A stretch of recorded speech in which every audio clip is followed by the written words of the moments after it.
ہیں کہ دونوں فریقین کو سمجھا کر، اور خاص طور پہ دیکھیں پی ٹی آئی والوں نے تھوڑی جلد بازی کی.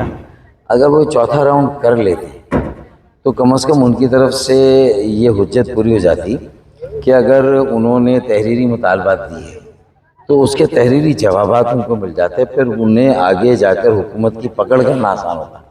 ابھی تو انہوں نے حکومت کا جواب لیا نہیں، چوتھی میٹنگ میں آ جاتے چوتھے راؤنڈ میں تو حکومت کا جواب تو ان کو مل جاتا نا. انہوں نے حکومت کا جواب لیا نہیں کہ بھئی کمیشن حکومت بنائے گی نہیں بنائے گی، اگر بنائے گی تو کیسے بنائے گی، اور نہیں بنائے گی تو کیا رکاوٹ ہے. انہیں حکومت کی پوزیشن کو سمجھ کر، حکومت کی پوزیشن کو لینے کے بعد فیصلہ کرنا چاہیے تھا. مجھے لگتا ہے کہ انہوں نے تھوڑا سا جو ہے وہ جلدی فیصلہ کر لیا. اگر وہ نہ کرتے تو ان کے لیے آگے کھیلنے کے بہت مواقع تھے، حکومت کے اوپر دباؤ بڑھانے کے بہت مواقع تھے، اور وہ حکومت کو بھاگنے دیتے نہ کہ خود بھاگتے. مطلب پی ٹی آئی بھاگی ہے. ایسا ہی ہے نا، دیکھیں نا پی ٹی آئی کو اخلاقاً سیاسی اور جو جمہوری اس کے عمل کے تقاضے ہیں اس میں چوتھا راؤنڈ کمپلسری تھا. تو سر یہ پی ٹی آئی بھاگ گئی، حکومت کو تو شکر ادا کرنا چاہیے نا. ٹھیک ہے نکل گئے، وہ تو کہہ رہے تھے کہ پی ٹی آئی کی مجبوری ہے، لیکن یہ وزیر اعظم صاحب نے دوبارہ کہا ہے کہ ہم پارلیمانی کمیشن بنا دیتے ہیں. یہ بار بار ان کو کیوں مذاکرات کی آفرز کی جا رہی ہیں اگر مجبوری پی ٹی آئی کی ہے تو؟ دیکھیں حکومت کا کام تو یہ ہے نا کہ وہ اپوزیشن کو انگیج رکھے. اب وہ اچھا کر رہے ہیں، وہ اس لیے آفر کر رہے ہیں کہ بھئی انہوں نے خود عوام کے سامنے اپنے آپ کو ایکسپوز کر دیا پی ٹی آئی والوں نے چوتھا راؤنڈ نہ کر کے. تو میرے خیال میں یہ جو ہے وہ حکومت یہ صحیح کر رہی ہے، ان کو دعوت دے، مسلسل دے، اور کسی طرح بھی مذاکرات کے لیے آمادہ کریں. ہم بھی اپنا کردار ادا کریں گے، کرتے ہیں. عمر ایوب سے بات ہوتی ہے یا کسی سے بھی تو ہم کہتے ہیں کہ بھائی یہ نہ کریں، بیٹھیں بیٹھ کر بات کریں، کوئی نہ کوئی راستہ نکلے گا. آپ کے پاس بھی قانونی آئینی ماہرین ہیں، وہ بھی کوئی نہ کوئی راستہ دیں گے. اچھا سر، یہ جو پیکا ایکٹ جو منظور کیا گیا ہے جو بل، اس کا پہلا نتیجہ آگے ایک گرفتاری ہوئی ہے، تو آپ یہ سمجھتے ہیں کہ یہ لوگوں کی جو بولنے کی جو آزادی ہے وہ حق چھینا جا رہا ہے، صحافیوں کا یا دیگر لوگوں کا، جو کہ ریاست یہ ان کو حق دیتی ہے کہ آزادی بولنا جو ہے ان کا حق ہے؟ میں سمجھتا ہوں کہ اگر ہر شعبہ اور ہر شعبے میں کام کرنے والے پاکستانی شہری اپنی اپنی ذمہ داری کو محسوس کریں نا، اور وہ خود اپنا ضابطۂ اخلاق بنائیں اس شعبے کا، جس طرح میڈیا کے اندر سے خود ایک کوڈ آف کنڈکٹ بننا چاہیے، سوشل میڈیا کے اندر سے بھی بننا چاہیے.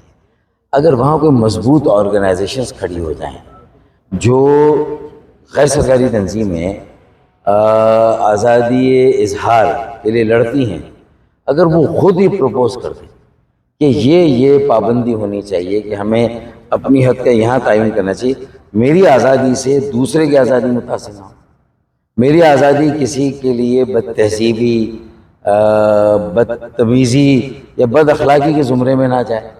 یعنی مجھے کوئی حق نہیں کسی کی پگڑی اچھالنے کا، مجھے کوئی حق نہیں ہے کسی کو مغلظات جو میری ایسی گفتگو کرنے کا سنانے کا، یا کسی کے لیے تجزیہ گفتگو حد سے زیادہ کرنا. ایک لمٹ ہوتی ہے نا.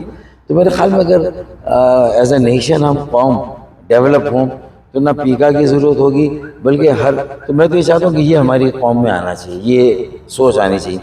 ورنہ دیکھیں پھر حکومتوں کے پاس راستہ بچتا ہی نہیں ہے، وہ پھر ہر شعبے پہ ریگولیٹ کریں گے، ہر شعبے پر اپنے آپ کو کہیں گے صحیح، اور جو اظہار رائے کی آزادی کو استعمال کرا وہ غلط ہے. تو میرے خیال میں پھر زیادتی دونوں طرف سے ہوتی ہے نا. تو عام شہری بھی، سوشل میڈیا ایکٹیوسٹ بھی، وہ بھی اس سلسلے میں اپنا کردار ادا کریں، اور وہ ایک متبادل ہے کہ دیکھیں یہ ہونا چاہیے تو بات بنتی ہے. اب حکومت نے دے دیا، اس میں بہت ساری باتیں ظاہر ہے کہ اصولاً نہیں ہونی چاہیے تھی جو ہیں، لیکن اب کیا کریں، حکومت کے پاس اس کے علاوہ کوئی راستہ نہیں ہے. اچھا سر، یہ انہوں نے اس میں ہائی کورٹ میں اپیل کرنے کا حق بھی چھینا، ڈائریکٹ سپریم کورٹ میں. تو اگر کوئی بھی میرے جیسا صحافی اگر اس کو سپریم کورٹ جانا پڑ جاتا ہے تو وہاں پہ ججز کی ان کی وکلاء کی فیسز کون دے گا؟ تو آپ نے سمجھا کہ پی ٹی آئی نے بھی یہ لایا تھا، لیکن پی ٹی آئی نے تمہاری فیس بچ رہی ہے، پہلے ہائی کورٹ میں فیس دو گے، پھر اس کے بعد اپیل کرو گے سپریم کورٹ میں، تو ایک ہی جگہ بھیج رہے نا تمہیں. اس میں مجھے آخر میں یہ بتا دیں کہ چاروں صوبوں کے اندر اس وقت سب سے اچھا کام کون سی وزیر اعلیٰ کر رہی ہیں یا کر رہے ہیں فاروق ستار کی نظر میں؟ چاروں صوبوں میں مطلب میں تو یہ سمجھتا ہوں کہ اگر بات یہ نا کہ اگر کہیں اور کام ہو ہی نہ ہو تو کوئی ایک وزیر اعلیٰ کا تھوڑا بہت کرے گا وہ نظر آئے گا نا. تو میں اس کمپیریزن میں نہیں جاؤں گا. کس کے پاس کھیلنے کا کتنی گنجائش ہے, کس کے پاس کتنا اختیار ہے. تو اگر مریم نواز کچھ بہتر کر رہی ہیں دوسروں سے, فرض کر لیں, تو پھر مراد علی شاہ کے پاس دوسرے بڑے وسائل ہیں. فرض کر لیں یا نہیں, میں اسی لینگویج میں بات کروں گا. فرض کر لیں اگر وہ کر رہی ہیں تو مراد علی شاہ کے پاس کیا کمی ہے. اور پھر مراد علی شاہ کا کمپٹیشن جو ہے وہ مریم نواز سے نہیں, ان کا کمپٹیشن گورنر کامران ٹیسوری سے ہے, جو بغیر وسائل کے, بغیر اختیارات کے 50,000 بچوں کو اعلیٰ IT کی ایڈوانس تعلیم دے رہا ہے. بھائی آپ اس کو دیکھیں, اس سے سبق سیکھیں.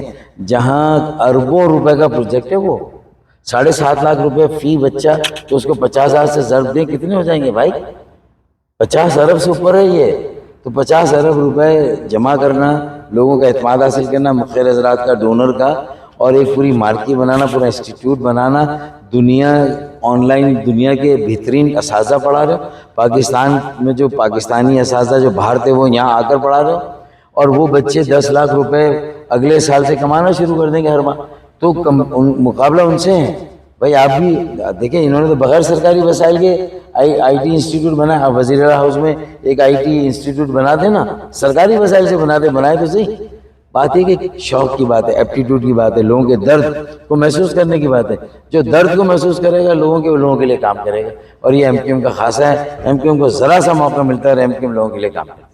عوامی پارٹی ہے, عوام کے مسائل, عوام کے درد کو محسوس کرتی ہے. کہیں کہیں مجبور بھی جاتی ہے, کہیں کہیں لوگ بھی تھوڑا سا ہماری بھی کچھ پالیسیوں سے نالا ہو جاتے ہیں. لیکن انہیں یہ بتایا کہ اگر کوئی پارٹی مڈل کلاس ہے, پڑھے لکھوں کی ہے, اور اس میں نوجوانوں کی زیادہ گنجائش اور آئندہ آ رہے ہیں, تو وہ MQM ہے. بہت شکریہ.